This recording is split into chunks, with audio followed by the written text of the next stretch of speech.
ॐ ईश्वरो गुरुरात्मेति मूर्तिभेदविभागिने व्योमवद्व्याप्तदेहाय दक्षिणामूर्तये नमः। सदाशिवसमारम्भां शङ्कराचार्यमध्यमाम् अस्मदाचार्यपर्यन्तां वन्दे गुरुपरम्पराम्। ॐ सहनाववतु सहनौ भुनक्तु सह वीर्यङ्करवावहै तेजस्विनावधीतमस्तु मा विद्विषावहै। ॐ शान्ति शान्ति शान्तिः। ॐ पार्थाय प्रतिबोधितां भगवता नारायणेन स्वयं व्यासेन ग्रथितां पुराणमुनिना मध्ये महाभारतम् अद्वैतामृतवर्षिणीं भगवतीम् अष्टादशाध्यायिनीम् अम्ब त्वामनुसन्दधामि भगवत् गीते भवद्वेषिणीम्। यं ब्रह्मा वरुणेन्द्ररुद्रमरुतस्तुन्वन्ति दिव्यै स्तवैः वेदैः साङ्गपदक्रमोपनिषदैर्गायन्ति यं सामगाः।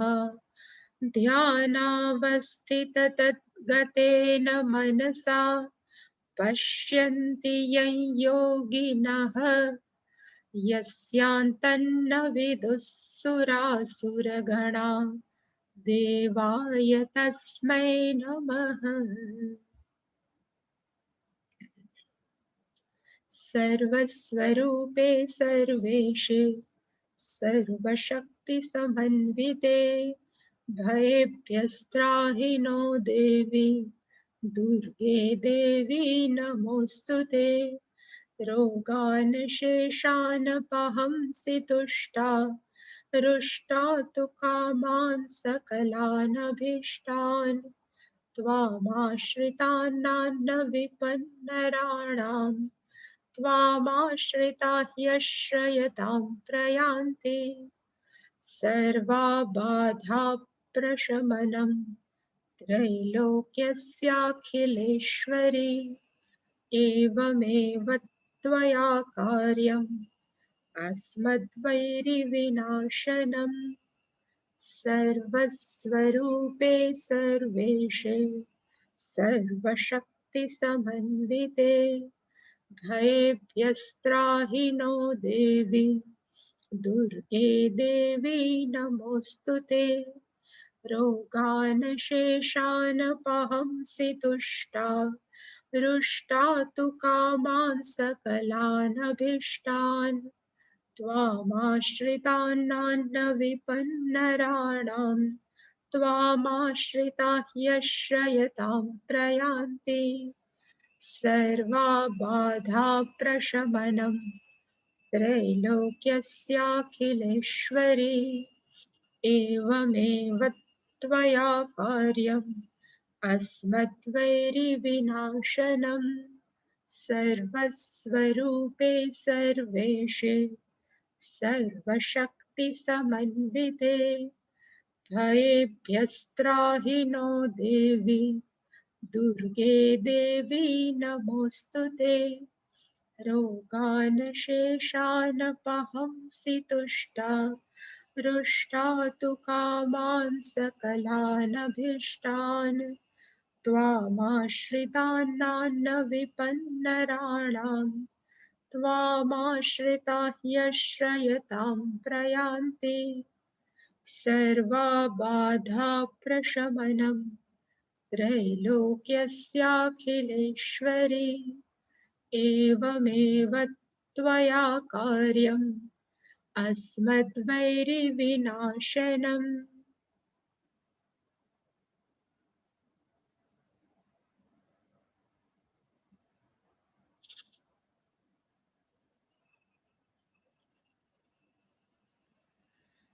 मुक्तसङ्गो नहं वादी धृत्युत्साहसमन्वितः सिद्ध्यसिद्ध्योर्निर्विकारः कर्ता सात्विक उच्यते रागी कर्मफलप्रेप्सुः लुब्धो हिंसात्मको शुचिः हर्षशोकान्वितः कर्ता राजसः परिकीर्तितः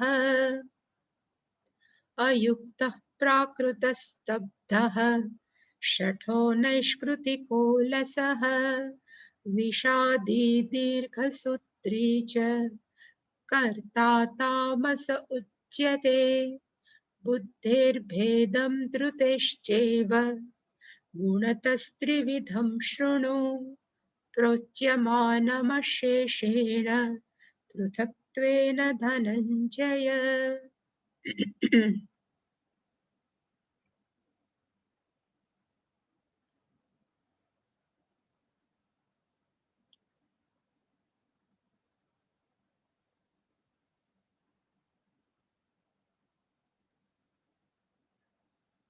ત્રણ પ્રકારના જ્ઞાનમ, કર્તા અને કર્મ એ ત્રણે ત્રિવિધમ ભેદમ એના ત્રણ ત્રણ ભેદ આપણે જોયા. 26, 27 અને 28 શ્લોકની અંદર ભગવાને કર્તા જે ક્રિયા કરે એને કહેવાય કર્તા. એ ક્રિયા કરવા વાળો પણ સાત્વિક હોઈ શકે, એ ક્રિયા કરવા વાળો રાજસિક પણ હોઈ શકે અથવા એ તામસિક પણ હોઈ શકે. અને 26મા શ્લોકમાં આપણે જોયું ગઈકાલે કે સાત્વિક કર્તા કોને કહેવાય? તો કે જે કોઈ પણ કર્મ કરે ત્યારે મુક્ત સંગ, જે વ્યક્તિ છે એ પોતાના કરેલા કર્મ સાથે આસક્ત નથી. મુક્ત સંગ એટલે કે જેની આસક્તિ છૂટી ગઈ છે પોતાને કરવાની ક્રિયા સાથે, એવા કર્તાને સાત્વિક કર્તા કહેવાય. પછી અનઅહમવાદી, જે હું કરું છું એવું જેના મનમાંથી અભિમાન કર્તાપણું છૂટી ગયું છે એવા વ્યક્તિને પણ સાત્વિક કર્તા કહેવાય.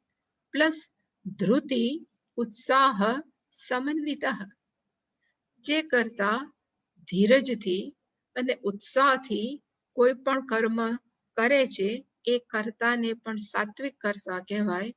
અને જે દ્વંદ્વની વચ્ચે નિર્વિકાર, સફળતા મળે કે નિષ્ફળતા મળે, વિજય થાય પરાજય થાય, માન મળે અપમાન મળે, પણ નિર્વિકાર, જે ક્યારે પણ એનાથી કહેવાય ને ઇફેક્ટ ન થાય, એને અસર ન થાય, એને કહેવાય નિર્વિકાર કર્તા સાત્વિક ઉચ્યતે. પછી 27મા શ્લોકની અંદર કોને રાજસહ કર્તા કહેવાય? એટલે ભગવાને કીધું જે પોતે કર્મ કરે છે એની અંદર અત્યંત આસક્ત છે, રાગી. કર્મ ફલપ્રેપ્સુઃ, જે પોતે કર્મ કરે છે એના ફળ માટે હંમેશા ઈચ્છુક છે કે મેં આ કર્મ કર્યું છે તો મને આ ફળ મળવું જોઈએ, એવી જેમ માનસ ધરાવે છે. લુબ્ધ, જે લોભી છે, જે પૈસા આપતો નથી ને બીજાના પૈસા હડપવા માંગે છે. લુબ્ધ હિંસાત્મક પરપીડનમ, શંકરાચાર્યજી ભાષ્યમાં લખ્યું હતું જે બીજાને પીડા આપીને પોતે ધન પ્રાપ્ત કરે છે. અશુચિ, બાહ્ય અંતઃ અશુચિ, શંકરાચાર્ય લખ્યું બાહ્ય તો આપણે જોયું પણ આંતરિક અશુચિનો અર્થ થાય જેના મનની અંદર ષડ રિપુ, જે આપણે કહીએ છીએ કામ ક્રોધ લોભ મોહ મદ મત્સર, એ જે કોઈ પણ ઇવન રાગ દ્વેષ એ બધા જ જેની અંદર હોય એ બધા જ કર્તાને કહેવાય અશુચિ. અને જે વ્યક્તિ છે આમાં હતું નિર્વિકાર, સફળતા નિષ્ફળતાની અંદર પણ આમાં આ વ્યક્તિ કેવી છે? સિદ્ધિ મળે તો હર્ષ, એટલે કે જે પોતાનું ધાર્યું થાય તો આનંદિત થાય અને પોતાનું ધાર્યું ન થાય તો શોક થાય. એટલે શંકરાચાર્ય શોક છે બે પ્રકારના હોય. એક પોતાનું ધાર્યું ન થાય એનો શોક હોય, અને ઇષ્ટ વસ્તુનો વિયોગ, આપણને ગમતી વસ્તુ છૂટી જાય તો પણ શોક થાય, એવા વ્યક્તિઓને કહેવાય રાજસઃ કર્તા. અને 28મા શ્લોકની અંદર ભગવાને કીધું કે તામસ કર્તા કોને કહેવાય? તો કે અયુક્ત. અયુક્તનો અર્થ આપણે આમાં જોઈએ. અયુક્તનો અર્થ ભગવાને કીધું જે વિચારે કંઈક, જે બોલે કંઈક અને જે કરે કંઈક. અલાઇનમેન્ટ નથી, જેના 3 માનસિક, વાચિક કે કાયિક, એને કહેવાય અયુક્ત. પ્રાકૃત, મનમાં જે આવે એ સ્પષ્ટ કહી દેવું, સામે વાળાનો વિચાર કર્યા વગર, એને કહેવાય પ્રાકૃત. સ્તબ્ધનો અર્થ થાય અવિનય, જેને વડીલોને જોઈ કે ગુરુજનો કે ઈશ્વરને જોઈને નમસ્કાર કરવાનું મન ન થાય, સ્તબ્ધ. શઠ નો અર્થ થાય એવો માણસ કે જે હંમેશા સ્પ્લિટ પર્સનાલિટી હોય, બોલે કંઈક બીજું અને પાછળથી કરે કંઈક બીજું. આપણને એમ થાય કે આ વ્યક્તિ મારો હિતેચ્છુ છે, પણ ખરેખર છે એ આપણા માટે કંઈક બીજું જ વિચારતો હોય કે વિચારતી. શઠ નૈષ્કૃતિક નો અર્થ આપણે જોયો તો કે પંચાત કરે. શંકરાચાર્ય લેખ્યું કે પરવૃત્તિ છેદન પર, પાછળથી જેની કોઈ ટીકા કરે, જે વ્યક્તિની ગેરહાજરી હોય અને એ વ્યક્તિની ગેરહાજરીમાં જેને ટીકા કરવાની આદત હોય કે એના જે ગૂઢ રહસ્ય હોય એને ખોલવાની જે આદત હોય પાછળથી, એની વ્યક્તિની પાછળથી, એને કહેવાય નૈષ્કૃતિક. આલસઃ નો અર્થ થાય આળસુ. વિષાદી, હંમેશા ડિપ્રેસિવ મૂડમાં જ હોય, દુઃખી જ રહેતો હોય, એને કહેવાય વિષાદી. દીર્ઘસૂત્રી નો અર્થ થાય જે આજનું કામ કાલે કરવાનું કે અને કાલે પછી એ મહિના સુધી ન કરે, એટલે કે પોસ્ટપોન્ડ જ કર્યા કરે, હું કરીશ કરીશ પણ જે કામ ન કરે, ખેંચાય, કામને ખેંચાવે, દીર્ઘસૂત્રી. એટલે કે આ પ્રકારે ના જે વિચારધારા વાળા છે, કરતા તામસ ઉચ્યતે. અને તામસ કરતા ભગવાન કે છે કે કહી શકાય.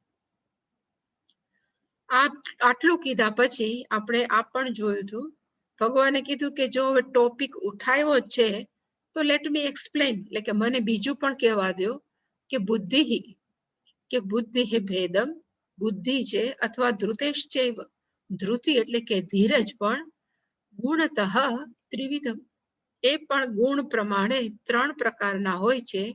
તે શૃણુ, તે મારી પાસેથી સાંભળ. અને ભગવાન કે છે કે હું કેવી રીતે કહીશ? તો કે અશેષેણ, આમાં જે મ છે એમાં એક અ છે, અશેષેણ, કોઈ પણ વસ્તુ બાકી રાખ્યા વગર, પૃથક્ત્વેન, અલગ અલગ રીતે, પ્રોચ્યમાન, જે રીતે કહેવાયું હતું એ રીતે હું તને કહીશ. ધનંજયનો અર્થ ગઈકાલે આપણે જોયો હતો. હવે એનું ભાષ્યમ આપણે નહોતું જોયું, ને ભાષ્યમ.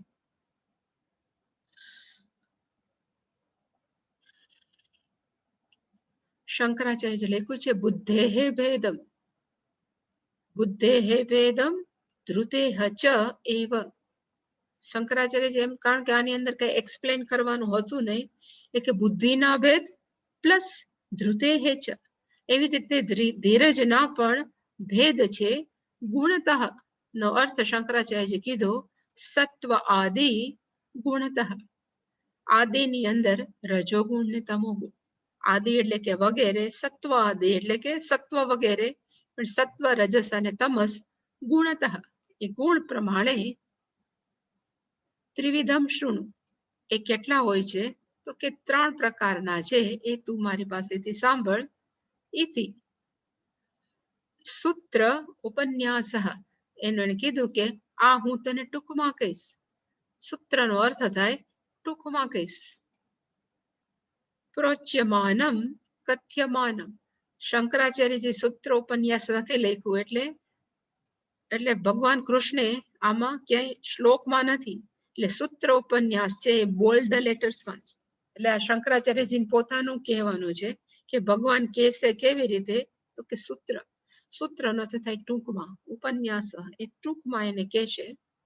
પ્રોચ્યમાનમ નો અર્થ શંકરાચાર્ય કીધું કથ્યમાનમ, જે કહેવાયેલું છે which is already told, એને કહેવાય કહેવાયેલું છે. અને કેવી રીતે કહેશે? અશેષેણ, નિરવશેષતઃ, કોઈ પણ વસ્તુ બાકી રાખ્યા વગર, યથાવત, અશેષણ તથા જેવું છે એવું, પૃથક્ત્વેન, એનો અર્થ શંકરાચાર્યએ કીધો વિવેકતઃ, વિવેકપૂર્ણ. હે ધનંજય, અહીંયા છે ધનંજય. આમાં કઈ બહુ શ્લોકમાં સમજાવવાનું નહોતું, એટલે શંકરાચાર્યજીને એમ થયું કે ધનંજયનો અર્થ શું થાય મને સમજાવો. એટલે શંકરાચાર્યજીએ કીધું કે અર્જુનનું નામ ધનંજય શું કામ પડ્યું? એટલે કીધું દિગ્વિજય. જ્યારે રાજસૂય યજ્ઞ કર્યો એ પેલા જે વિજય પ્રાપ્ત કરવાનો હોય એ સમયે દિગ્વિજય પ્રાપ્તે, જ્યારે પ્રાપ્ત કરવાનો હતો ત્યારે અર્જુને શું કર્યું હતું? તો કે માનુષમ દૈવમ ચ પ્રભુતમ ધનમ. માનુષમ પ્રભુતમ ધનમ, જે બધા રાજાઓ પાસે જે ધન હતું એને કહેવાય માનુષમ ધનમ. અને અર્જુન છે ને એ ખરેખર તો ઇન્દ્રના દીકરા છે, એટલે એને ઇવન દેવતાઓને પણ કીધું કે તમારું થોડુંક આપો, આમાં તમારો થોડોક ભાગ આપો. એટલે કે દેવતાઓ પાસેથી પણ પ્રભુતમ ધનમ અજયત, જેને મેળવ્યું હતું, જેને જય કર્યો હતો, પ્રાપ્ત કર્યું હતું, તેન અસૌ ધનંજય, એને લીધે અર્જુનનું નામ શું પડ્યું? તો કે ધનંજય. અને ખરેખર ધનંજયનો અર્થ થાય અર્જુન.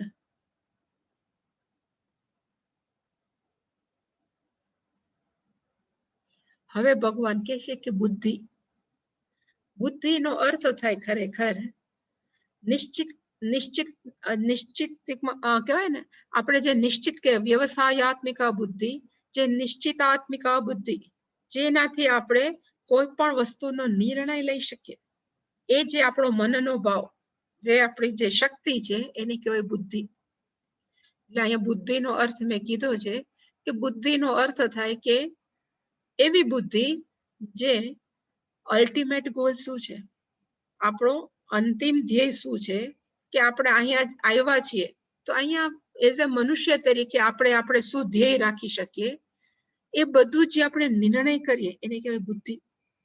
ઇવન આપણે ક્યાંય બહાર જવાના હોય તો કોઈ એમ પૂછે કે ભાઈ ક્યાં જાઓ છો, એટલે આપણે કંઈક ફલાણી જગ્યાએ, તો કેવી રીતે જાય છે, કેટલા વખત સુધી જવાનું છે, બધું જે આપણે પ્લાનિંગ કરવા વાળી કોણ છે? તો કે બુદ્ધિ. એ બુદ્ધિ છે એ 3 પ્રકારની હોય છે. ભગવાન કહે છે કે એ બુદ્ધિ પણ 3 પ્રકાર. 30મો શ્લોક, પ્રવૃત્તિંચ નિવૃત્તિંચ કાર્યાકાર્યે ભયાભયે બંધમ મોક્ષંચ યા વેત્તિ બુદ્ધિ સા પાર્થ સાત્વિકી. મેઇન વાક્ય છે યા બુદ્ધિ વેત્તિ, વેત્તિ ક્રિયાપદ છે, જે બુદ્ધિ જાણી શકે છે, વેત્તિ જાનાતી, જે બુદ્ધિ છે જાણી શકે છે. અને શું શું જાણી શકે? એટલે ભગવાન એક લિસ્ટ આપ્યું, બુદ્ધિ શું શું જાણી શકે? તો પેલું છે પ્રવૃત્તિંચ નિવૃત્તિંચ યા બુદ્ધિ વેત્તિ. બીજું કાર્ય અકાર્યે યા બુદ્ધિ વેત્તિ. ત્રીજું છે ભય અભયે યા બુદ્ધિ વેત્તિ. અને ચોથું છે બંધમ મોક્ષંચ યા બુદ્ધિ વેત્તિ. પ્રવૃત્તિંચ નિવૃત્તિંચ, કોને પ્રવૃત્તિ કહેવાય, કોને નિવૃત્તિ કહેવાય? જે બુદ્ધિ જાણે છે. અને અહીંયા પ્રવૃત્તિનો અર્થ થાય કે જે જીવન જીવવાથી પ્રવૃત્તિમય માણસ છે સંસાર ચક્રની અંદર ફૈરાજ કરે છે, જે આપણું કહેવાય ને કે જે બંધન રૂપ છે, બંધનનું કારણ છે, એ જે જાણે છે એ બુદ્ધિને કહેવાય સાત્વિક બુદ્ધિ. એવી જ રીતે નિવૃત્તિંચ, નિવૃત્તિનો અર્થ શું થાય? તો કે સંન્યાસ માર્ગ. ભગવાને કીધું છે કે 2 પ્રકારના કહેવાય ને લાઈફસ્ટાઈલ છે, એક પ્રવૃત્તિ માર્ગ, એક નિવૃત્તિ માર્ગ. તો અહીંયા પ્રવૃત્તિ એને કહેવાય પ્રવૃત્તિ માર્ગ, જે સામાન્ય રીતે માણસો જીવતા હોય છે, પ્રવૃત્તિ માર્ગ. અને બીજો નિવૃત્તિ માર્ગ. જેને માત્ર ઈશ્વર કોણ છે એ જાણવું છે, અને એ જાણવા માટે જેણે પોતાનું જીવન સમર્પિત કર્યું છે, ઈશ્વરને કહીએ કે શાસ્ત્રને કહીએ, એને એના માટે થઈને જેણે બધું છોડી દીધું છે એને કઈ નિવૃત્તિ. તો નિવૃત્તિ માર્ગ પ્રાપ્ત કરવાથી શું ફાયદો થાય, કે પ્રવૃત્તિ માર્ગને છોડવાથી શું ફાયદો થાય, કે પ્રવૃત્તિ માર્ગની અંદર ક્યાં ડિસએડવાન્ટેજ છે, એના ગેરલાભ ક્યાં છે, એ તે નિવૃત્તિ માર્ગના પણ ક્યાં ગેરલાભ છે, ફાયદા છે, બધું જે વિચાર કરવાની જે ક્ષમતા છે સાચી, એને કહેવાય સાત્વિકી બુદ્ધિ. પણ પ્રવૃત્તિ માર્ગની અંદર પણ એક માર્ગ એવો છે કે જે આપણને બંધનમાં નાખે. પણ પ્રવૃત્તિ માર્ગની અંદર એક માર્ગ ભગવાને એવો પણ બનાવ્યો છે કે જેને આપણે કહીએ છીએ કર્મયોગ. કર્મયોગ પણ એક પ્રકારનો માર્ગ જ છે, સાધના છે. એ સાધના કરવાથી મને નિવૃત્તિ એટલે કે કાયમ માટે હું જગતમાંથી છૂટી જઈશ. તો ઇવન કર્મયોગ અપનાવવા માટે પણ જે બુદ્ધિ વાપરવી પડે એને પણ કહેવાય સાત્વિકી બુદ્ધિ. પછીનો શબ્દ ભગવાને લખ્યો છે કે જે બુદ્ધિ કાર્ય અકાર્ય, આમાં કાર્ય અકાર્ય છે ને એમાં એક અ છે, કાર્ય અકાર્ય. કાર્યનો અર્થ થાય ટુ બી ડન, કરવા યોગ્ય શું છે, અકાર્ય, જે શું ન કરવા યોગ્ય છે, જેની સમજ હોય એવા પ્રકારની બુદ્ધિને કહેવાય સાત્વિકી બુદ્ધિ. કારણ કે શાસ્ત્રની અંદર ઘણી જગ્યાએ ઉલ્લેખ્યું છે કે માણસોએ કેવા પ્રકારનું જીવન જીવવું, એમાં શું કરવું જોઈએ. આપણે કહેવાય નિત્ય કર્મ કરવા જોઈએ કે નૈમિત્તિક કરવા જોઈએ, પ્રાયશ્ચિત કરવા પડે, એ બધું સમજણપૂર્વક કર્યા કરે તો એને કહેવાય સાત્વિકી. અને અકાર્ય જે ન કરવાનું ન કરે એને પણ કહેવાય સાત્વિકી. પછી ભય અભય,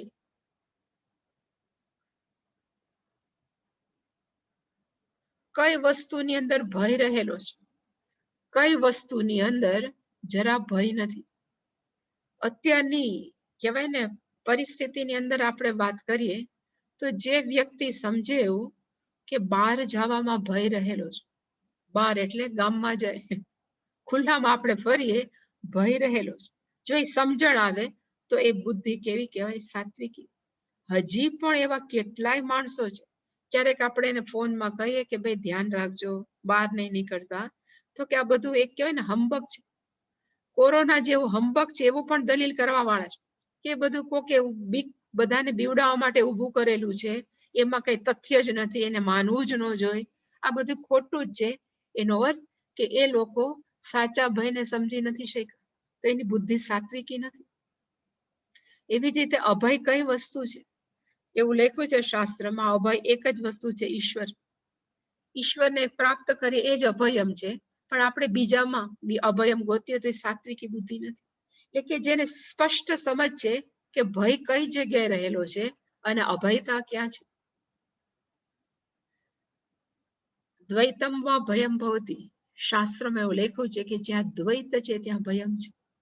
જ્યાં એક કરતા વધારે માણસોને જોવાની કે એની સાથે ડીલ કરવાની આપણને ટેવ છે, ત્યાં હંમેશા ડર છે. કઈ વ્યક્તિ આપણી સાથે કેવા પ્રકારનું બિહેવિયર કરશે વી ડોન્ટ નો, એટલે હંમેશા બીકમાં રહે. પણ જો આપણે બધી જ જગ્યાએ ઈશ્વરને જોઈએ, કેવી રીતે આપણે કહેવાય ને કે રામચરિત માનસમાં લખ્યું છે, સિયા રામમય સબ જગ જાને, અહીંયા જે છે ઈશ્વર છે તો અભય છે. એ બધી સ્પષ્ટ સમજણ બુદ્ધિ એને કહેવાય સાત્વિકી. અને એવી જ રીતે બંધમ ચ મોક્ષં ચ, જે વ્યક્તિ જાણે છે કે કઈ વસ્તુ છે એ બંધનરૂપ છે, સંસાર સાથે કઈ વસ્તુ બાંધી રાખે છે, એનું કારણ કયું છે સંસાર સાથે બાંધવાનું, એની જે સ્પષ્ટ સમજ છે એને કહેવાય સાત્વિકી બુદ્ધિ. અને એવી જ રીતે મોક્ષ એટલે શું, માણસો જે માને છે કે મોક્ષ એટલે મર્યા પછીની ઘટના, એવું જેને ખબર છે કે મોક્ષ એટલે મર્યા પછીની ઘટના નથી, મોક્ષનો અર્થ છે માત્ર જાણવું કે હું આ શરીર અને મન નથી. એ સ્પષ્ટ સમજ આપણામાં આવી જાય તો આપણે મોક્ષ સ્વરૂપ જ છીએ. એવી જે બધી સ્પષ્ટ સમજ જે બુદ્ધિમાં છે એને કહેવાય સાત્વિકી બુદ્ધિ પાર્થ. ભગવાન કહે છે કે એવી બુદ્ધિને કેવી કહેવાય, તો કે સાત્વિક. શંકરાચાર્યજી સમજાવે છે પ્રવૃત્તિંચ નિવૃત્તિંચ, ત્યાંથી ભગવાને સ્ટાર્ટ કર્યું.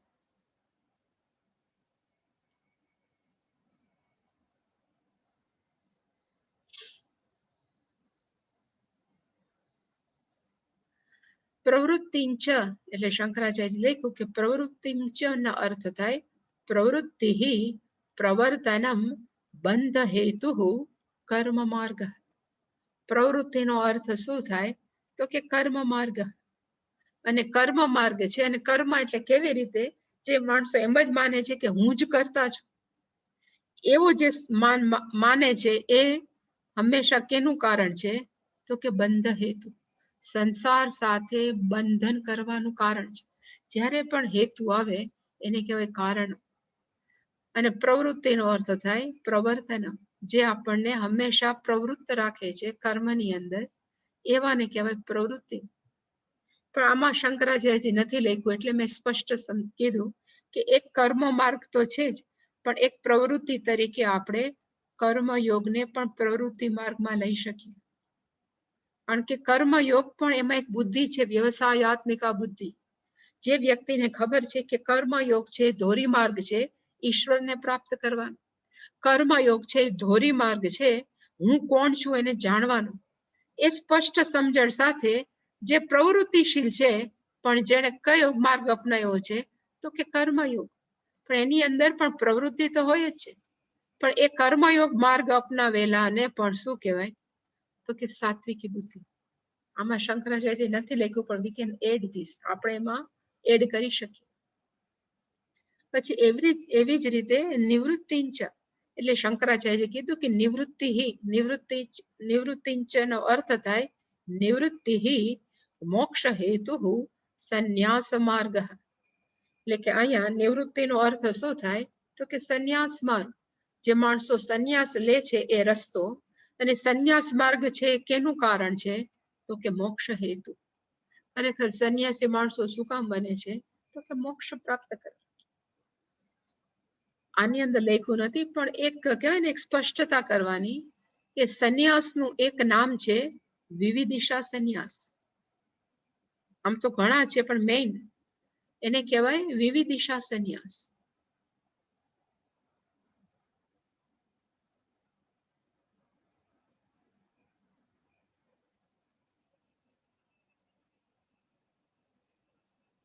અને એક બીજો સંન્યાસ છે, અહીંયા હું ક્યાંક લખું છું વિદ્વત સંન્યાસ.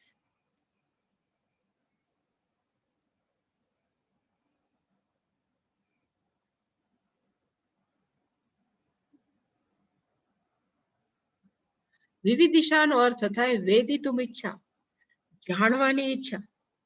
વેદિતુમનો અર્થ થાય જાણવાની ઈચ્છા. જે વ્યક્તિ જાણવા માંગે છે કે ઈશ્વર કોણ છે, જે વ્યક્તિ જાણવા માંગે છે કે ખરેખર હું કોણ છું, એ જાણવાની ઈચ્છા સાથે જેણે સંસારનો ત્યાગ કર્યો છે, એવા સંન્યાસીઓને કહેવાય વિવિદિશા સંન્યાસી. એનો અર્થ છે કે એણે પોતાનું જીવન આને સમર્પિત કર્યું છે. પણ એનો અર્થ એવો નથી કે બધા આત્મજ્ઞાની થઈ ગયા, નહીં તો માણસોના મનમાં એમ છે કે સંન્યાસી એટલે આત્મજ્ઞાની થઈ જાવ, એવું નથી. પણ જેણે પોતાનું જીવન કોને સમર્પિત કર્યું છે તો કે શાસ્ત્રને. જેણે પોતાનું જીવન છે એ જપ તપને, જેણે પોતાનું જીવન ઈશ્વરને સમર્પિત કર્યું છે, એવા સંન્યાસીઓને કહેવાય વિવિદિશા સંન્યાસી. એના જીવનનો એક જ ગોલ છે કે ગમે એમ કરીને મારે આત્મજ્ઞાન પ્રાપ્ત કરવું, અને એ રસ્તે માટે થઈને જેને બધું છોડી દીધું છે, એવાને કહેવાય સંન્યાસ માર્ગ. અને એ સંન્યાસ માર્ગ છે વિવિદિશા સંન્યાસી માટે કેવું છે તો કે મોક્ષનું કારણ.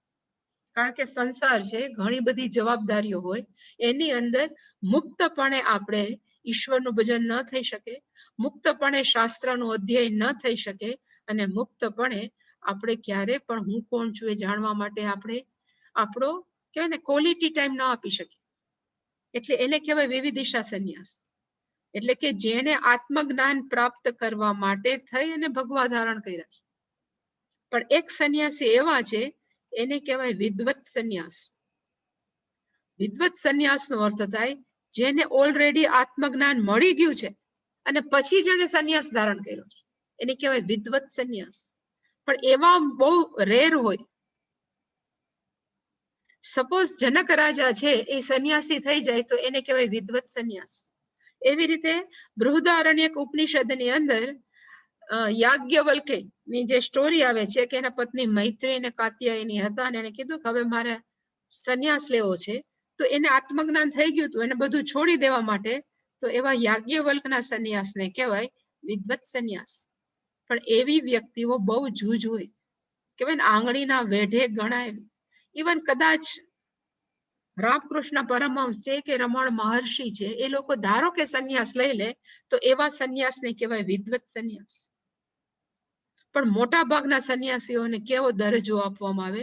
આ વિવિધિશા સંન્યાસી છે, જેને પોતાનું જીવન હું કોણ છું એ જાણવા માટે શાસ્ત્રને, ઈશ્વરને સમર્પિત કર્યું. એટલે એનો અર્થ એવો નહીં કે એ લોકો સિરિયસ નથી. એ લોકો સિરિયસ છે ભણવા માટે, પણ એ સંપૂર્ણપણે આત્મજ્ઞાની હજી થયા નથી, પણ they are on the way. એ કોના રસ્તા ઉપર છે? તો કે આત્મજ્ઞાન કે ઈશ્વર કોણ છે જાણવાના રસ્તા ઉપર. એટલે કે એને માણસો એટલું જ રિસ્પેક્ટ આપે છે.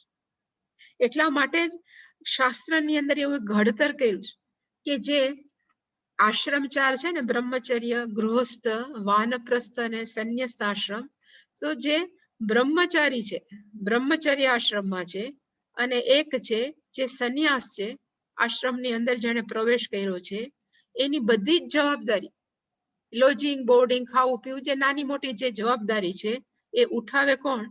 તો કે ગૃહસ્થ. એટલે કે ગૃહસ્થોની જવાબદારી છે એ સૌથી વધારે, કારણ કે એને બે આશ્રમનું ધ્યાન રાખવાનું છે, બ્રહ્મચર્ય આશ્રમ અને ગૃહસ્થ આશ્રમ. ઇવન આપણે કહેવાય ને વાનપ્રસ્થની અંદર પણ એવું જ, જે જવાબદારી છોડીને ઘરમાં રહે છે, ભજન કરે છે, એને વાનપ્રસ્થ. તો ગૃહસ્થ આશ્રમ ઉપર આ ત્રણ આશ્રમની જવાબદારી છે. એટલે કે સૌથી વધારે ત્યાગ કોનો કહેવાય? જો સિરિયસલી ગૃહસ્થ છે એ બ્રહ્મચારીને કે સંન્યાસીઓને આદર સરકાર કે વાનપ્રસ્થીઓને આપતા હોય, તો સૌથી વધારે આદર કોને અપાય? તો કે ગૃહસ્થને. એટલે કે એ લોકો આપણી સંસ્કૃતિને પણ જાળવે છે. આ બધાને કહેવાય ને સાચવીને, સંન્યાસીઓને, બ્રહ્મચારી. એટલે કે ગૃહસ્થનું પણ સ્થાન અત્યંત છે. અને એવી જ રીતે જેણે પોતાનું જીવન, વાનપ્રસ્થ અને એને સંન્યાસી હોય તો ખરેખર જીવન છે ભગવાન માટે સમર્પિત કર્યું, તો એ લોકો પણ મહાન છે. એટલે કે એ લોકોને કહેવાય નિવૃત્તિ માર્ગ. જ્યારે ગૃહસ્થોનો માર્ગ કેવો છે? તો કે પ્રવૃત્તિ માર્ગ. પણ જો કર્મયોગી હોય તો એ લોકો પણ કેવા છે? તો કે સાત્વિકી બુદ્ધિવાન. માણસોને પ્રશ્ન થાય કે પ્રવૃત્તિને અહીંયા બંધનનું કારણ કેમ ન કીધું અને નિવૃત્તિને મોક્ષ કેમ ન કીધો? એટલે શંકરાચાર્ય જે એની એક દલીલ કરી આની અંદર, એને કીધું કે આ જ શ્લોકની અંદર ભગવાને બંધ અને મોક્ષ શબ્દ પણ વાપર્યો છે.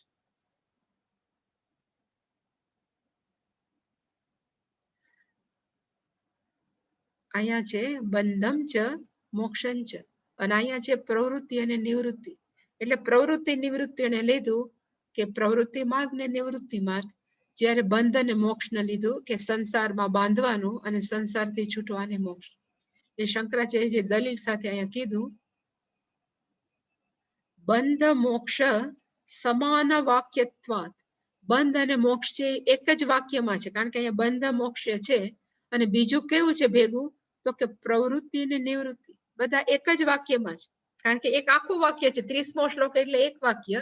હવે એક વાક્યની અંદર પ્રવૃત્તિ નિવૃત્તિ પણ આવ્યું અને એક વાક્યની અંદર બંધ અને મોક્ષ આવ્યું. એટલે પછી પ્રવૃત્તિ અને નિવૃત્તિનો અર્થ શું થાય? તો કે માર્ગ. એટલે કે પ્રવૃત્તિ નિવૃત્તિ છે એટલે કર્મ સંન્યાસ માર્ગો ઇતિ ગમ્યતે. એટલે કે પ્રવૃત્તિ અને નિવૃત્તિનો અર્થ આપણે શું કહેવાય? અહીંયા કર્મ છે, આમાં અક્ષરો છે બ્લર્ડ થઈ ગયા છે, અહીંયા છે કર્મ, પછી છે સંન્યાસ અને પછી છે માર્ગો. એટલે કે પ્રવૃત્તિનો અર્થ થાય કર્મ માર્ગ અને નિવૃત્તિનો અર્થ થાય સંન્યાસ માર્ગો ઇતિ અવગમ્યતે. આ આપણે સમજી શકીએ. અવગમ્યતે ઇટ્સ ટુ બી અન્ડરસ્ટુડ, આપણે સમજી શકીએ. પછીનો શબ્દ છે કાર્ય અકાર્ય. જેને આવી સ્પષ્ટ સમજણ છે એવી બુદ્ધિને કેવી કહેવાય? તો સાત્વિકી. હવે કે છે કાર્ય અકાર્ય. એટલે શંકરાચાર્ય કેવું કાર્ય અકાર્યનો અર્થ શું થાય? એટલે અહીંયા શંકરાચાર્ય કીધું કાર્ય અકાર્ય વિહિત પ્રતિષિદ્ધે. કાર્યનો અર્થ થાય ટુ બી ડન, જે કરવાનું જ છે. અકાર્યનો અર્થ થાય પ્રતિષિદ્ધ કાર્ય, જે નથી કરવાનું. એ પણ ન સમજાય એટલે શંકરાચાર્ય પાછું લખ્યું કર્તવ્ય અકર્તવ્ય. કરવાનું જ હોય, અકર્તવ્ય એટલે કે જે ન જ કરવાનું હોય. આની અંદર પાછો અ છે. એ પણ ન સમજાય એટલે વળી પાછું શંકરાચાર્ય લખ્યું કરણ અકરણે. જે કરવા યોગ્ય છે, કરવું જોઈએ, જે ન કરવા જોઈએ એનું નામ છે કાર્ય અકાર્ય. ક્યારે ન કરવું જોઈએ ક્યારે કરવું જોઈએ એટલે એને પૂછ્યું ઇતિ એતત કસ્ય. કસ્ય નો અર્થ થાય ક્યારે કાર્ય છે ને ક્યારે અકાર્ય છે. એટલે એને કીધું કે દેશ કાલાદિ અપેક્ષયા. અહીંયા કાલાદિ અપેક્ષા. દેશ એટલે કે જગ્યાને ધ્યાનમાં રાખીને અને સમયને ધ્યાનમાં રાખીને જે આપણે શું કરવું ને શું ન કરવું એનો જે આપણે નિર્ણય લઈએ છીએ એને શું કહેવાય તો કે સાત્વિકી બુદ્ધિ. દેશ મોટા ભાગના અત્યારના પાછું કાળના સંદર્ભમાં કહીએ કે અત્યારના કાળની અંદર આપણે કહીએ પેન્ડેમિક છે કે કોરોના કાળ છે. મોટા ભાગે આપણે કહીએ કે સાંજે આપણે ફ્રેશ હવા લેવા બહાર જવું જોઈએ, ચોપાટીએ જે ખુલ્લી જગ્યાએ જવું જોઈએ. પણ અત્યારની પરિસ્થિતિની અંદર આ કાળ કેવો છે તો કે એના ધ્યાનની અંદર અકાર્ય બહાર ન જવું જોઈએ એવી જે સમજણ છે. એવી રીતે દેશ પણ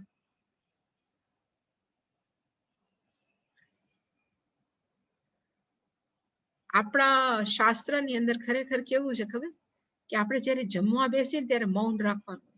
જનરલી એવું છે મૌન રાખે. ઘણા સાધુ પુરુષો જમતી વખતે મૌન રાખે.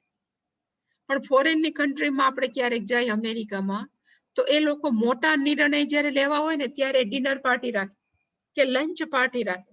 એની અંદર જ મોટા નિર્ણય લગે. હવે ત્યાં જઈને આપણે એમ કે હવે આપણે મૌન રાખીએ. ધારો કે અમેરિકા ગયા ને એવું કઈક નિર્ણય લેવાનો હોય તો સ્વામીજી કહેતા હતા કે ત્યાં જઈને હું એમ કહું કે અમારે નથી બોલવું તો યોગ્ય નથી. કે કારણ કે ત્યારે જ બધા સાધુ સંતોન ભેગા કરે એમ કે આપણે હવે શું કરવું શું ન કરવું એનો નિર્ણય લેવાનો હોય. પણ જમતી વખતે ત્યારે એમ કોઈ સાધુ એમ કે આપણે નથી બોલતા હો તો મૌન રાખવું તો એ બરાબર નહીં. એટલે કે દેશ અને કાળમાં ધ્યાનમાં રાખીને પણ શું કરવું શું ન કરવું એની જેનામાં બુદ્ધિ છે. અપેક્ષા અને શંકરાચાર્ય કીધું દ્રષ્ટ અદ્રષ્ટ અર્થાનામ કર્મણા. કોઈ પણ કર્મ કરીએ ત્યારે મેં ઘણી વાર કીધું છે કે બે પ્રકારના ફળ હોય, દૃષ્ટ ફલમ અદૃષ્ટ ફલમ. સપોઝ ઘણી વાર સમજાયું તો ફરી વાર એક વાર કે આપણે કોઈને મદદ કરી, હેલ્પ કરી, આપણે ગુજરાતીમાં લખવું છે કે વી હેલ્પ સમવન. આપણે કોઈને મદદ કરી તો એના બે પ્રકારના ફળ આપણને મળે. હું અહીંયા ઉપર લખું છું, નીચે ન દેખાય એટલે. એકને કહેવાય દૃષ્ટ ફલમ, તરત અનુભવાય ને એને કહેવાય દૃષ્ટ, ઇમિડિયેટ, તરત આપણને ફળ મળે. અને બીજું છે અદૃષ્ટમ.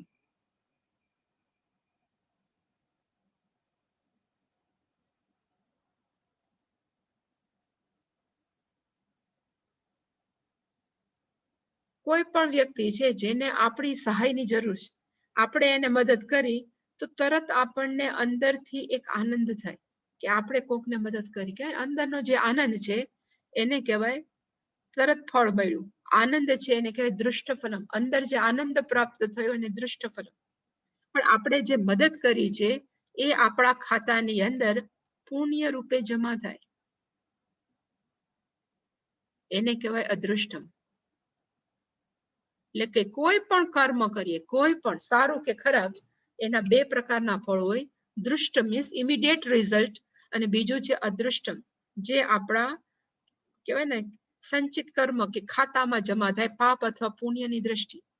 એટલે અહીંયા શંકરાચાર્ય લખ્યું કે દેશ અને કાળને ધ્યાનમાં રાખીને પ્લસ દૃષ્ટ અદૃષ્ટ અર્થાના આપણે જે સમયની અંદર કોઈ પણ નિર્ણય લે કે આ કરવું કે ન કરવું એ કરવાની અંદર આપણે એ પણ જોવું પડે કે આનું દૃષ્ટ ફળ મને શું મળશે અને આ કરવાથી અદૃષ્ટ ફળ પણ શું મળશે. એવું જેનામાં બુદ્ધિની સૂક્ષ્મતા હોય, જે આવું વિચારી શકતા હોય એ બધાને વિચારી શકવાની ક્ષમતાને કહેવાય સાત્વિકી બુદ્ધિ. કોઈ પણ કર્મ, નાના મોટા કર્મની અંદર we have to take decision. આ કરવું કે ન કરવું, આ કરવાથી મને શું ફાયદો થશે, આ કરવાથી ન કરું તો મને શું ગેરફાયદો થશે, પાપ મળશે કે પુણ્ય મળશે, બધું છે વિચારે એને કહેવાય કાર્ય અકાર્યે સાત્વિકી બુદ્ધિ. જે કરી શકે છે, જે નિર્ણય લઈ શકે છે, સાત્વિકી બુદ્ધિ. પછી ભયાભય.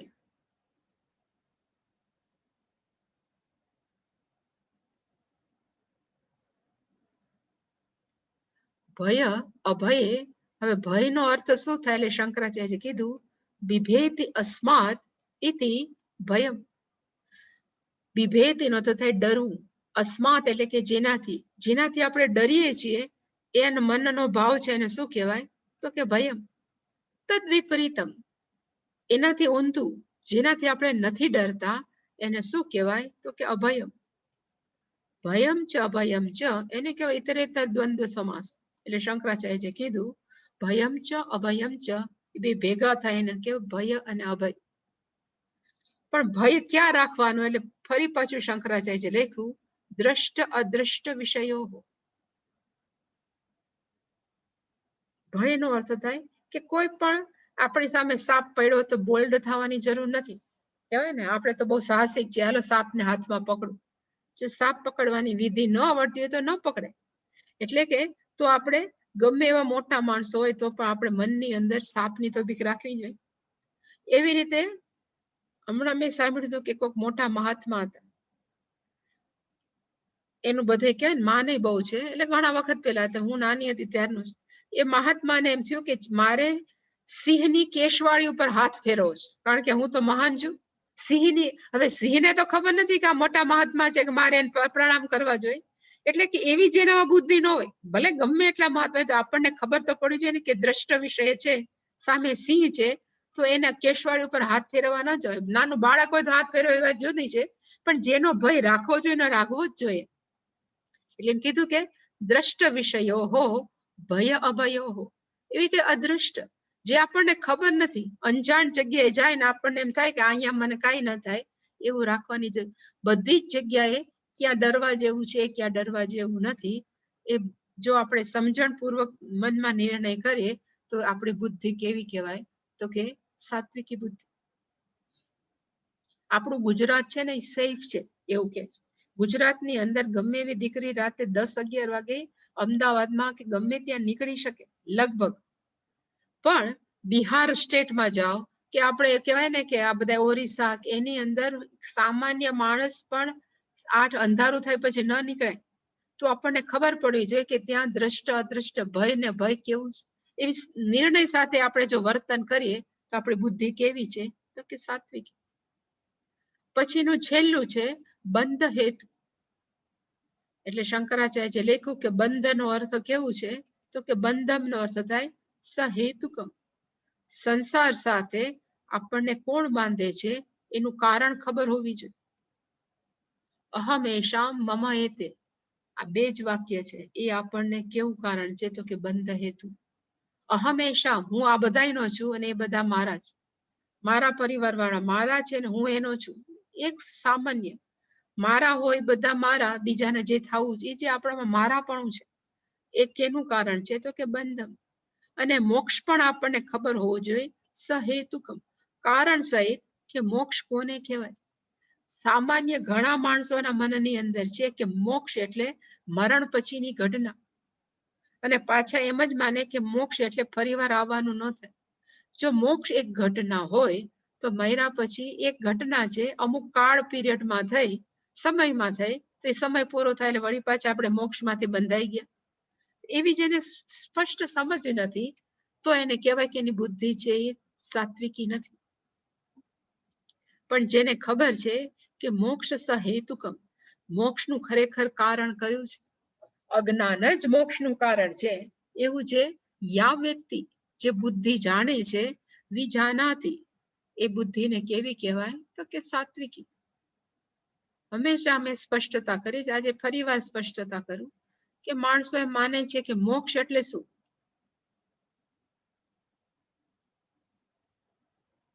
એટલે કે માણસ એમ માને કે મોક્ષ એટલે મર્યા પછીની ઘટના.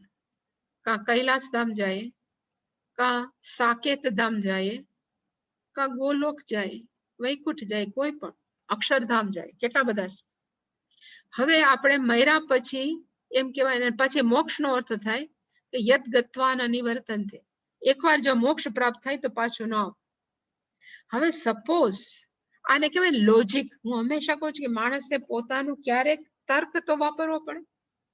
મોક્ષ જો સમય સાથે બંધાયેલી ઘટના હોય, કનેક્ટેડ ટુ ટાઈમ હું લખું છું, જો સમય સાથે બંધાયેલી ઘટના હોય તો કે આપણે સપોઝ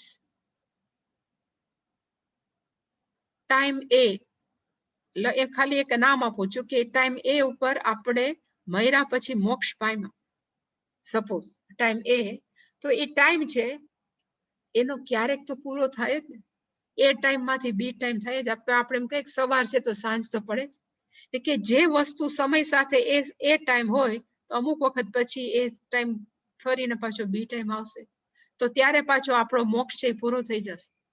એનો અર્થ કે મોક્ષ છે it is not connected with time.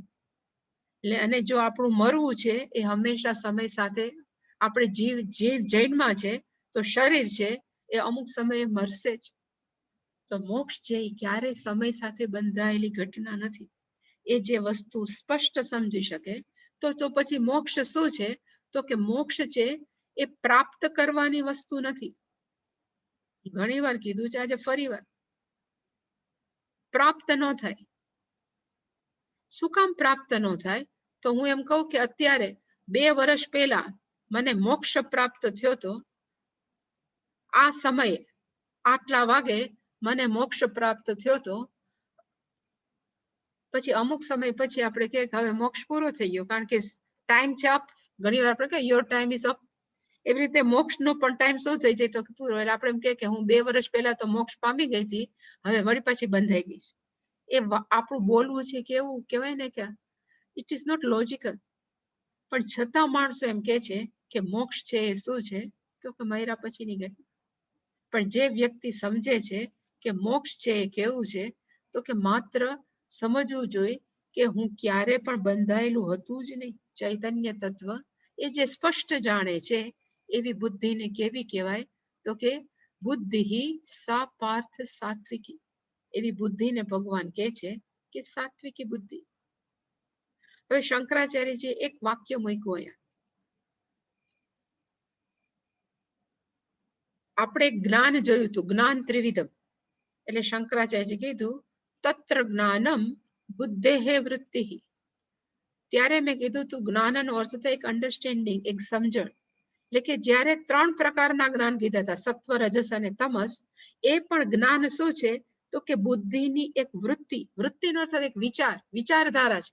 જ્ઞાન છે એક વિચારધારા છે, બુદ્ધિની અંદરથી ઉત્પન્ન થયેલું. એટલે એને કીધું કે બુદ્ધેહે વૃત્તિ જ્ઞાનમ. અને બુદ્ધિ હિતુ વૃત્તિમતી. બુદ્ધિ કેવી છે? તો કે વિચારોથી ભરેલી છે, વિચારધારાઓથી ભરેલી છે. એમાં એક વિચારધારાની અંદર જ્ઞાન છે. એવી જ રીતે એમ કે છે કે હવે ધીરજ, આપણે એમ આવશે હમણાં ધીરજ, સત્વ, રજસ અને તમસ હોય. એટલે કીધું ધીરજ પણ પાછી કેવી હશે? તો એ સત્વ, રજસ હોય. તો ધીરજ પણ શું છે? તો કે બુદ્ધિની વૃત્તિ જ છે. એટલે કીધું ધ્રુતિ હિ અપી વૃત્તિ વિશેષ. ઇવન ધ્રુતિ પણ જ્યારે ધીરજની ડિસ્કશન થશે એ પણ કેવું છે? તો કે વૃત્તિ વિશેષ. અને કોની?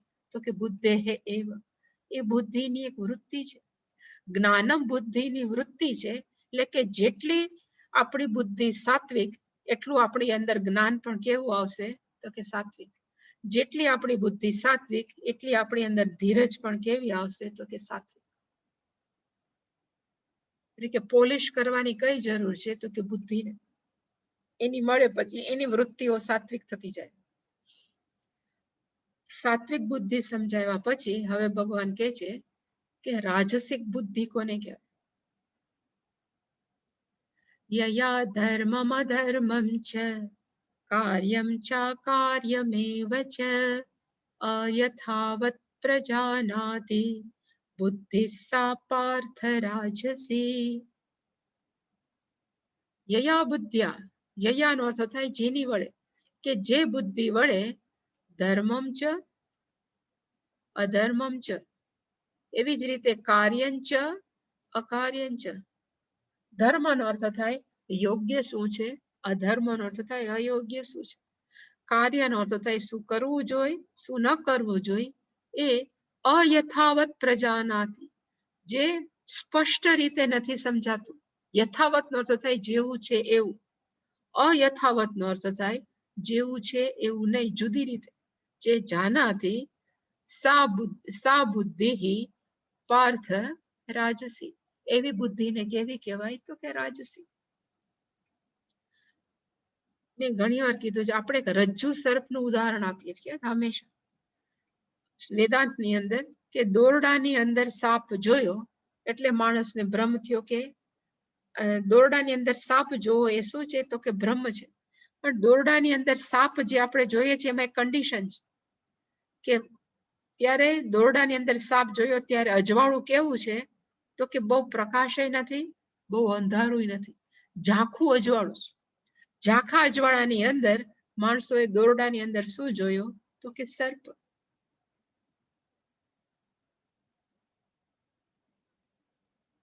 એનો અર્થ એવો થાય કે સંપૂર્ણ પ્રકાશ હોય ને તો એ આપણને દોરડું દેખાશે, દોરડું દોરડું જ દેખાશે. સંપૂર્ણ અંધકાર હશે તો આપણને દોરડું નહીં દેખાય, સાપે નહીં દેખાય, કારણ કે દોરડું હોય તો સાપ દેખાય. એનો અર્થ કે અંધકાર હોય, અહીંયા લખો કે લાઈટ, પ્રકાશ હોય સંપૂર્ણ, તો આપણને દોરડું દોરડું જ દેખાશે. અને જો અંધારું હોય, ડાર્કનેસ હશે સંપૂર્ણ, તો આપણને દોરડું દેખાશે જ નહીં, એટલે આપણને બીકનો પ્રશ્ન જ નહીં. પ્રોબ્લેમ ક્યાં છે? તો કે બહુ અજવાળું નથી, બહુ અંધારું નથી. એવી જ રીતે અહીંયા અયથાવતનો અર્થ થાય જે બહુ સાચી ખબર એ નથી અને બહુ ખોટી ખબર નથી, ઇન બિટવીન છે. એવા બધાને કેવા કહેવાય? તો કે રાજસી.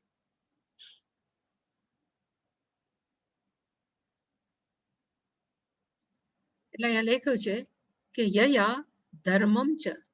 ધર્મમ નો અર્થ થાય શાસ્ત્રમાં જે લખેલું છે એને કહેવાય ધર્મ. શંકરાચાર્ય જે લખશે કે શાસ્ત્રમ ચોદિતમ, શાસ્ત્રમાં જે કર્મ કરવાનું જે લખ્યું છે, કેવી રીતે વ્યવહાર કરવો. ખરેખર ધર્મનો અર્થ કોઈ વૈષ્ણવ ધર્મ, સ્વામિનારાયણ ધર્મ નથી. ધર્મનો અર્થ થાય આપણે બીજા સાથે વ્યવહાર કેવી રીતે કરવો, એને જ ધર્મ કહેવાય. ઇવન ધર્મનો અર્થ થાય કે વોટ આર અવર રિસ્પોન્સિબિલિટી. ત્રીજા અધ્યાયમાં ભગવાને કીધું સ્વધર્મે નિધનમ શ્રેય પરધર્મો ભયાવહ. હવે ત્યાં પણ ભગવાને ધર્મની વ્યાખ્યા કરી અને છેલ્લે ભગવાને કીધું 18મા અધ્યાયમાં હમણાં આવશે 62મો કે I think 60 I don't know, પણ સર્વ ધર્માન પરિત્યજ્ય મામેકમ શરણમ વ્રજ. ત્યાંય ધર્મ છે, તો એ ધર્મનો અર્થ શું છે શું નથી એ સમજ્યા વગર માણસો જો બોલ બોલ કરે તો એવી બુદ્ધિ કેવી કહેવાય? તો કે રાજસી. કેટલાય સંપ્રદાયો અને ધર્મ કહેવાય ને, ધર્માધિકારીઓ નીકળી પડ્યા છે કે એને એમ લાગે મને જે લાગે છે એ સાચું છે, એટલી બોલું કરે. એટલે કીધું કે જે ધર્મમ ચ અધર્મમ ચ અયથાવત પ્રજાનાતિ, યોગ્ય રીતે નથી જાણતા. યથાવત નો અર્થ થાય યોગ્ય, અયથાવત જે યોગ્ય રીતે નથી જાણતા. એવી જ રીતે કાર્યંચ અકાર્યંચ, શું કરવું જોઈએ, શું ન કરવું જોઈએ, જે યોગ્ય રીતે નથી જાણતા છતાં બોલ બોલ કરે, એવી બુદ્ધિને કેવી કહેવાય? તો કે રાજસી. શું લખ્યું છે?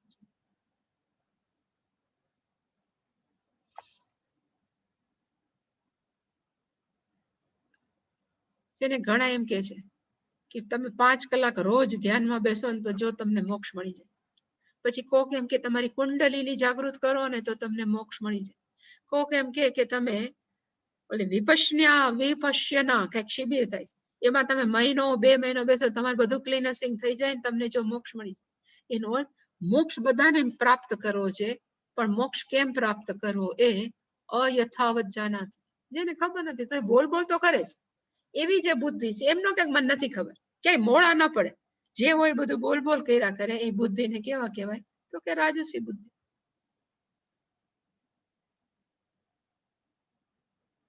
શંકરાચાર્ય લખ્યું કે ધર્મમ યયાનો અર્થ થાય જેની વડે, યયા બુદ્ધિયા, જે બુદ્ધિ વડે, ધર્મમ નો અર્થ થાય શાસ્ત્ર ચોદિતમ, શાસ્ત્રમાં જે કહેવાયેલું હોય એને કહેવાય શાસ્ત્ર ચોદિતમ. ચોદિતમ નો અર્થ થાય ઉક્તમ, શાસ્ત્રમાં જે કહેવાયેલું છે એ પ્લસ અધર્મમ ચ, એનો અર્થ થાય તત્પ્રતિષિદ્ધમ, ધર્મનું ઊંધું જે ન કરવા જેવું છે એ જેને ખબર નથી. અને એવી જ રીતે કાર્યંચ અકાર્યંચ, એટલે શંકરાચાર્ય લખ્યું કાર્યમ ચ અકાર્યમ ચ એવ ચ પૂર્વ ઉક્તે.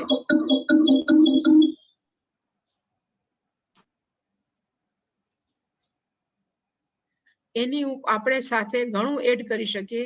કાર્ય કાર્ય, ભયા ભય, પછી એવી જતું ને બંધમ નિવૃત્તિ, એ બધા આપણે એડ કરી શકીએ. પ્રવૃત્તિ નિવૃત્તિ, કાર્ય અકાર્ય, ભય અભય, બંધમ મોક્ષંચ, અયથાવત પ્રજાનાથ, જેને યોગ્ય રીતે ખબર ન પડે એટલે શંકરાચાર્ય એટલે કે પૂર્વ ઉક્તે, પેલા ઓલરેડી આગલા શ્લોકમાં કહી દીધેલું છે એ કાર્ય અકાર્ય, શું કરવું જોઈએ શું ન કરવું જોઈએ એ અયથાવત નો અર્થ થાય ન યથાવત, જે યોગ્ય રીતે નથી જાણતા.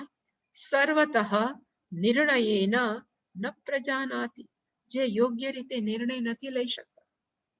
ઘણી વાર આપણે શું થાય, કેવી બુદ્ધિને રાજસી કહેવાય, કે આપણને ખબર છે કે કમ્ફર્ટ છે, પૈસાની અંદર સુખ છે, માણસો એમ માને છે. એક માણસોની અંદર એક સામાન્ય બુદ્ધિ આવી છે તો પૈસો છે એ સુખ આપે છે. અને પછી કોક ઓફર કરે કોઈ પણ જગ્યાએ કોઈ પણ વ્યક્તિને કે હું તને આટલા પૈસા આપું, તું મારું આટલું કામ કરી દે.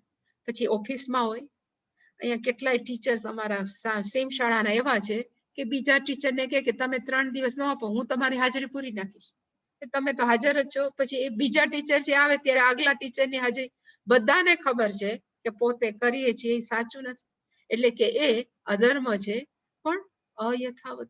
આ કરવાથી શું થશે એને ખબર નથી, અયથાવત. એ બધાને, કારણ કે એ બુદ્ધિની પાછળ શું વિચારે કે પૈસા તો પગાર તો મળશે, પગાર મળશે એટલે આપણે આનંદ કરશું.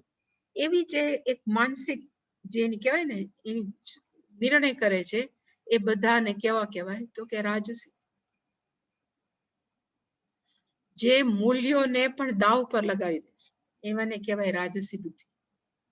અને મૂલ્યો એટલે જે મેં કીધું એ સાચું બોલવું, જે આપણે બધું જે કરીએ છીએ મૂલ્યોને દાવ પર લગાવે.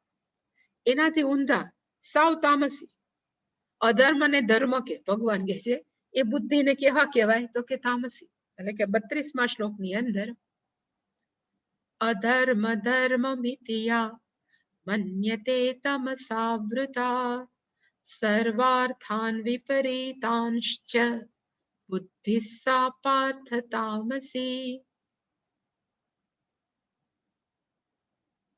અધર્મમ ધર્મ ઇતિ, જે સંપૂર્ણ અધર્મ છે એને માણસ કેવી રીતે જુએ છે તો કે ધર્મ ઇતિ.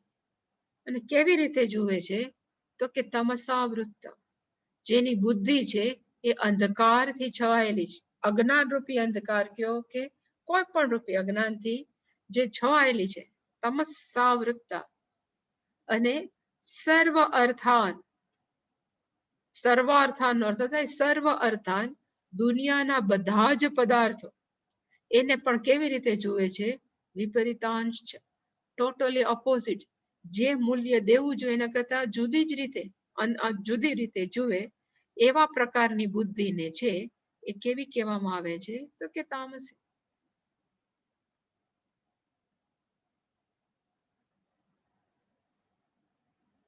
ખાલી એક એક્ઝામ્પલ આપી દે કે એક એવું મેં વાંચ્યું, એટલે જે બધા વાંચતી હોય ને એમાં કે ઇન્ટરવ્યુ હતું, ઇન્ટરવ્યુમાં ઘણા બધા કેન્ડિડેટ્સ આવ્યા હતા. પછી એમાં જે ઇન્ટરવ્યુ લેતા હતા એને કેન્ડિડેટને પૂછ્યું કે તું મને કે સાચું બોલવું જોઈએ કે ખોટું બોલવું જોઈએ. તો કેન્ડિડેટ એવું કીધું કે ભાઈ સત્ય બોલવું જોઈએ. એને અહીંયા તો એમ જ બોલાય ઇન્ટરવ્યુમાં. એટલે જે ઇન્ટરવ્યુ લેતા હતા એને કીધું કે જો તારે સાચું બોલવું હોય તો અહીંયા તને ક્યારેય પ્રવેશ નહીં આપવામાં, કારણ કે જેટલા માણસો સાચું બોલે છે ક્યારેય સુખી નથી થતા. એવું જે બોલે છે, એવું જે માને છે એને કહેવાય અધર્મ છે ખોટું બોલવું, પણ એના દ્રષ્ટિએ કેવું છે તો કે ધર્મ. એવા કેટલાય મૂલ્યો છે એને ટોટલ ઓપોઝિટ વેથી જુએ એવી બુદ્ધિને કેવી કહેવાય તો કે તામસી. પણ આની ડિટેલ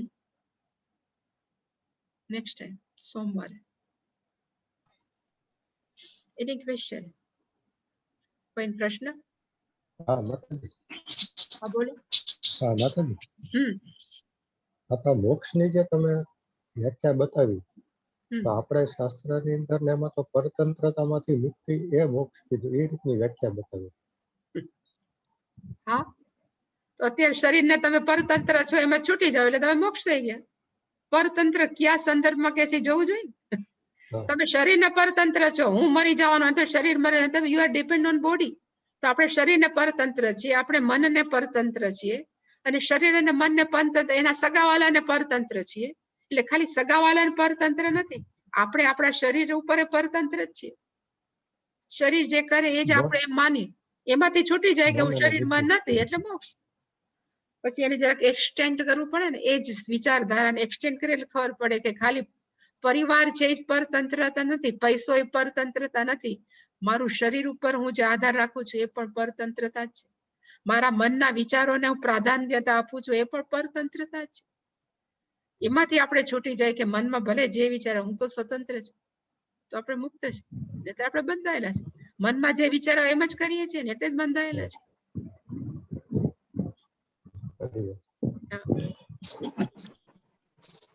હા બોલો વિનોદભાઈ.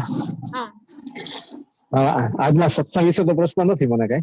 આજે ઓલો ગુરુકુલમ ફિલ્મ જોઈ, થોડીક બાકી રહી ગઈ, પણ એવી ઈચ્છા થઈ કે સતત ફિલ્મ જોતા સમયે કે આશ્રમે ક્યારેક કોરોના પછી આપણે ગોઠવીએ ને આખે આખું ફિલ્મ જોઈએ ત્યારે આપ એમનું જરાક માર્ગદર્શન કરો, કારણ કે બહુ સરસ સંસ્થા ને બહુ સરસ, પણ એટલું સમજાય નહીં, અમને જોયું નથી એટલે ત્યાં અમે એકવાર ગયા છીએ બધી એક્ટિવિટી છે, બધું જે કરતા હતા. અમે એકવાર હા નહોતો. અચ્છા અચ્છા, પણ જોશું આપણે, કઈ વાંધો નહીં, સમજાવશું. જયારે જોઉં તો મને તો મજા જ આવે છે, કારણ કે હું ત્યાં રહી છું એટલે. હા બહુ આનંદ આવે એમ. મેં તો જોયું નથી તો પણ મજા આવે, એટલે એમ તો એમ થયું કે ક્યારેક ક્યારેક મિસ થાય કે માં હોય તો આપણે પૂછી શકીએ કે આ શું છે કેમ. એકાદ વાર શિબિર ત્યાં રખાય છે, ઘણા જાય. અમે રાખી હતી એકાદ વાર ને, અમે એકવાર રાખી લીધી 2015 ડિસેમ્બર માં રાખી છે. અમને હવે લાભ મળે. હા હવે રાખશું, પણ આમાંથી હવે જયારે ફ્રી થાય ત્યારે બહાર નીકળે થાય એવું ત્યારે જોશું, ચોક્કસ રાખશું. અન્ય કટી જાવ તો મને કાયમ દો. હરિઓમ. હરિઓમ. કેમ છો? મુક્ત થઈ ગયા હોસ્પિટલ માંથી? હોસ્પિટલ માંથી મોક્ષ મળી ગયો. બહુ સારું લ્યો. એમાંથી તરત સીઆરપી ઘટી ગયું. ગુડ.